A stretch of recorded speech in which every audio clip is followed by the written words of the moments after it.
debe hacer: dejar la llave del encendido en el carro porque pensaba que regresaría de inmediato.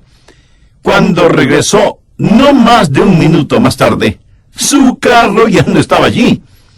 Lo peor es que en ese llavero estaban las llaves de su casa, y tuvo un sentido de desesperación por la estupidez que había cometido al dejar las llaves en el carro.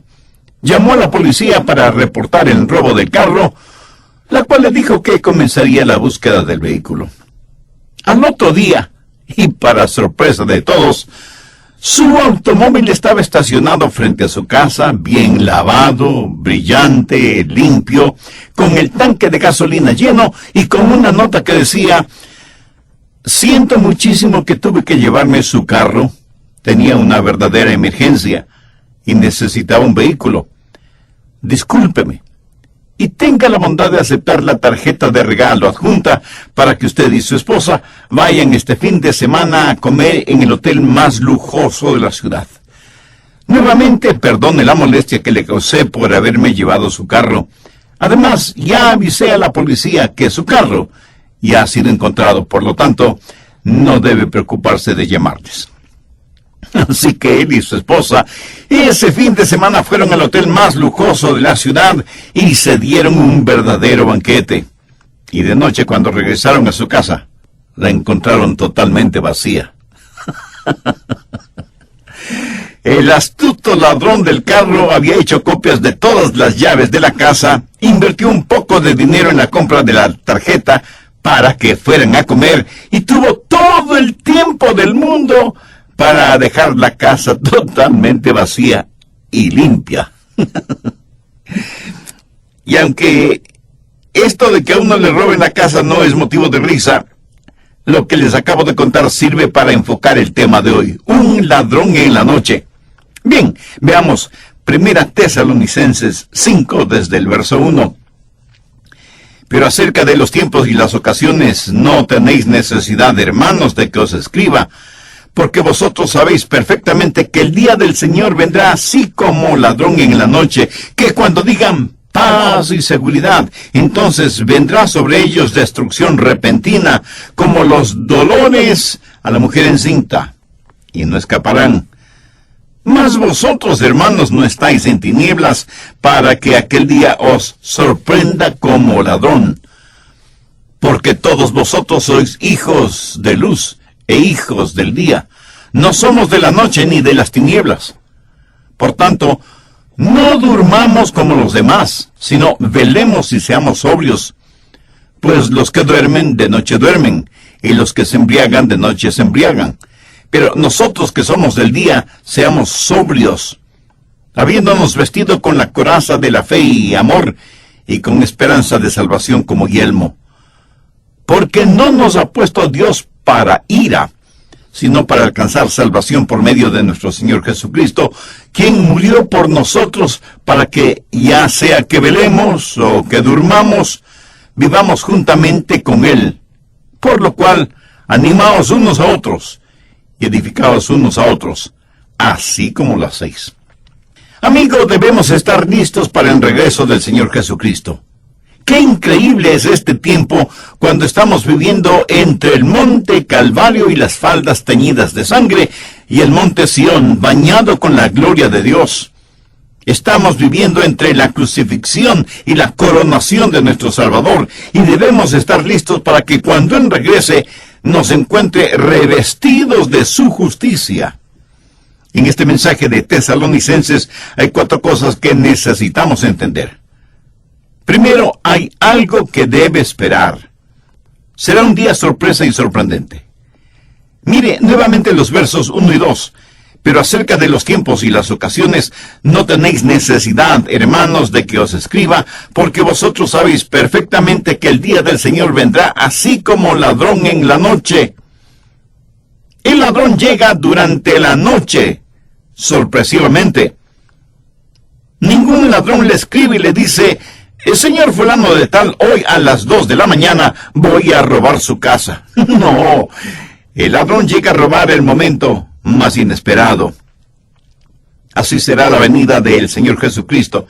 Y por favor note que Pablo no está fijando ninguna fecha, pero sí hace énfasis en dos cosas: la certidumbre de su venida y la incertidumbre de su venida, porque no sabemos cuándo vendrá, porque vendrá como ladrón en la noche. Busque Hechos 1, desde el verso 6. Entonces los que se habían reunido le preguntaron, diciendo: Señor, ¿restaurarás el reino de Israel en este tiempo? Y él les dijo: no os toca a vosotros saber los tiempos o las sazones que el Padre puso en su sola potestad. Escucha atentamente lo que voy a decir. Cualquier persona de cualquier religión o de cualquier denominación que dé una fecha exacta para el retorno del Señor Jesucristo, no solo que está mintiendo, sino que está desobedeciendo al Señor. En 1988, un religioso escribió un librito titulado 88 razones de por qué Jesús vendrá en 1988.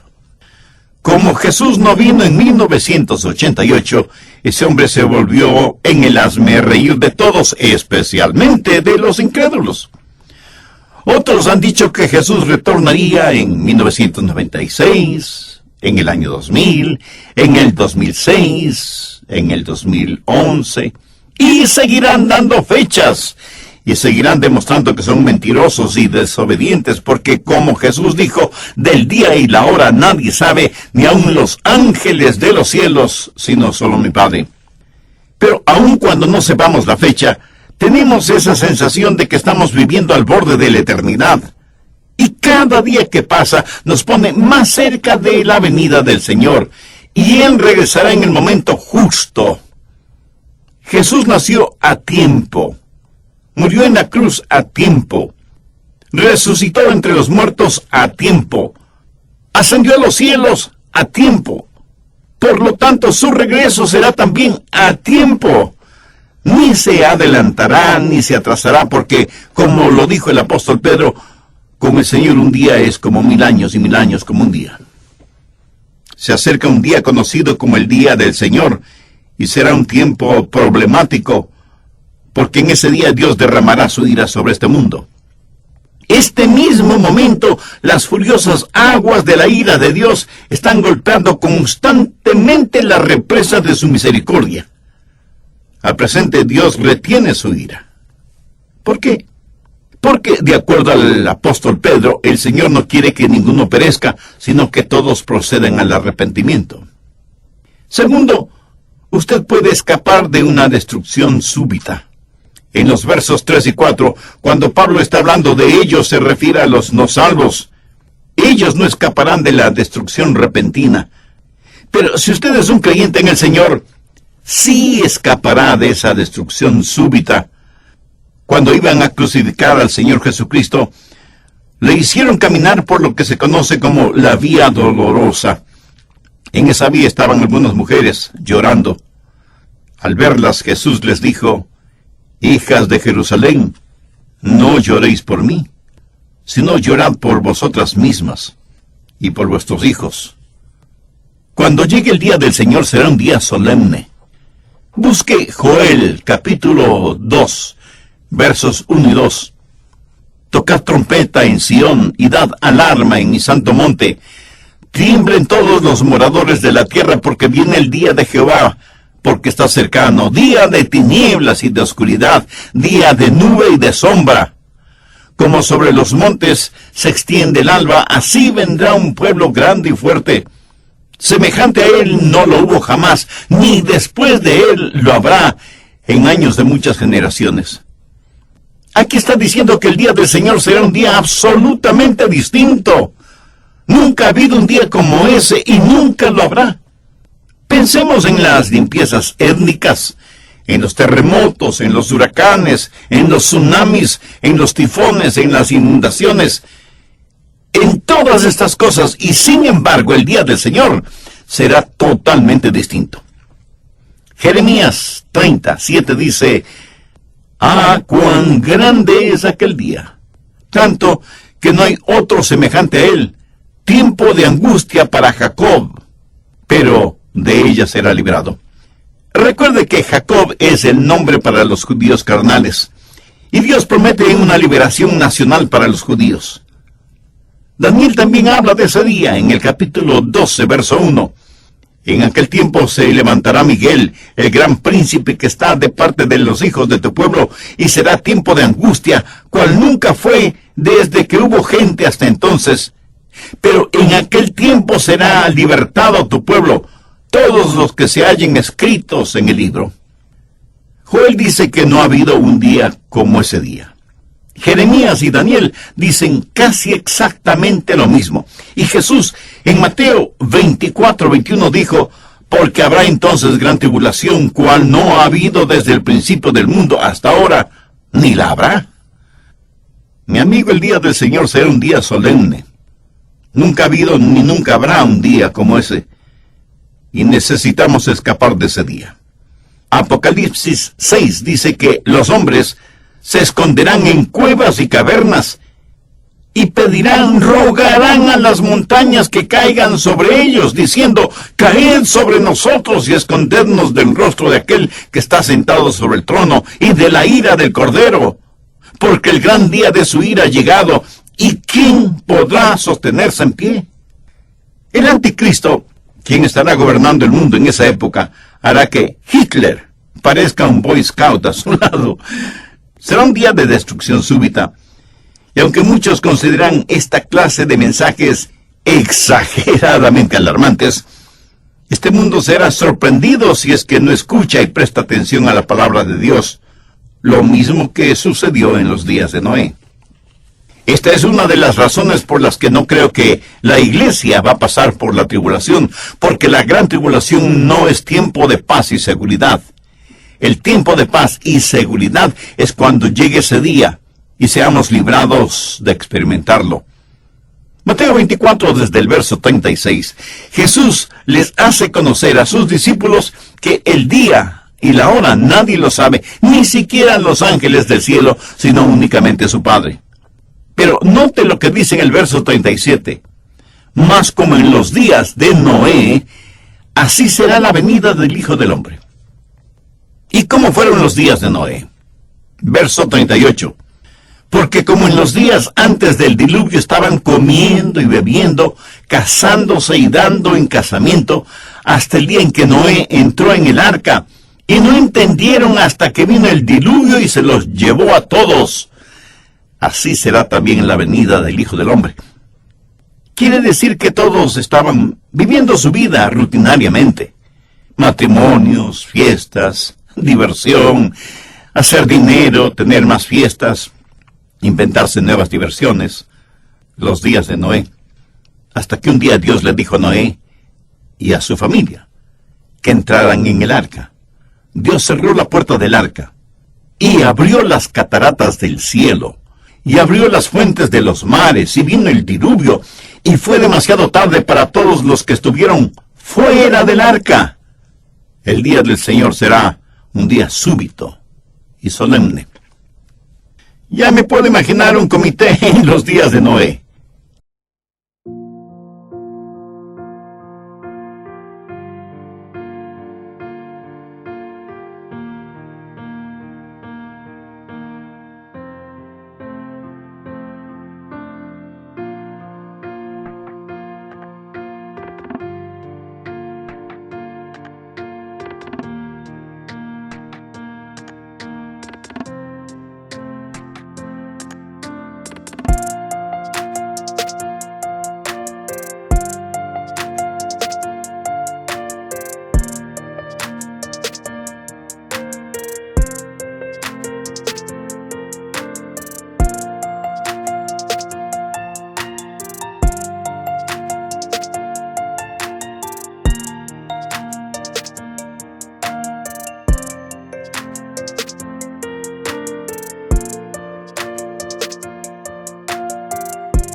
Noé ha estado predicando que Dios va a destruir el mundo por medio de un diluvio, y los que le escuchaban decidieron formar un comité para estudiar si lo que Noé predicaba era la verdad o no.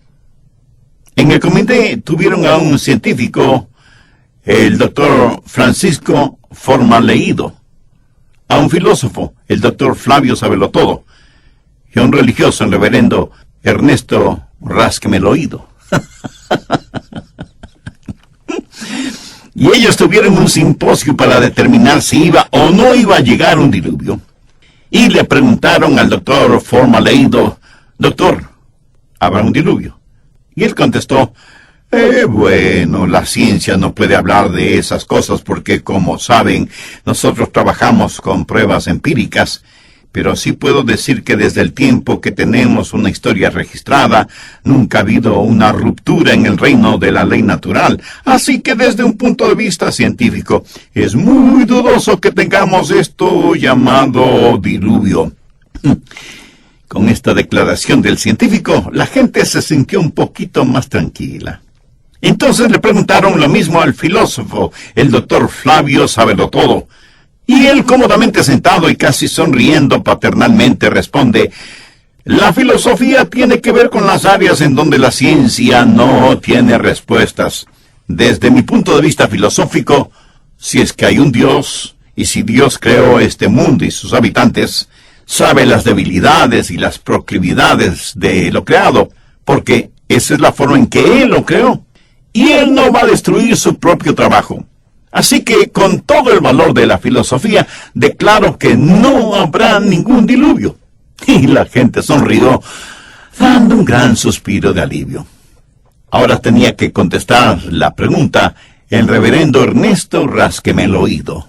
Reverendo, usted ha estado en el seminario y ha estudiado mucho, y en instituciones de educación teológica a nivel doctoral. Díganos, ¿habrá un diluvio? Él no es tan desapasionado como el científico o el filósofo. De hecho, él está tan disgustado que su rostro está más rojo que un tomate maduro, y señalando con el dedo a quien le hizo la pregunta, responde con evidente ira: usted no es más que un fanático religioso, falto de la más elemental educación teológica, que con su pregunta lo único que está haciendo es difamar el carácter de Dios. Es que no sabe que Dios es amor. Señoras y señores, si es que Noé ha escuchado o ha oído algo sobre un diluvio, declaro enfáticamente que no será agua literal.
Como en los días de Noé, así será la venida del Hijo del Hombre.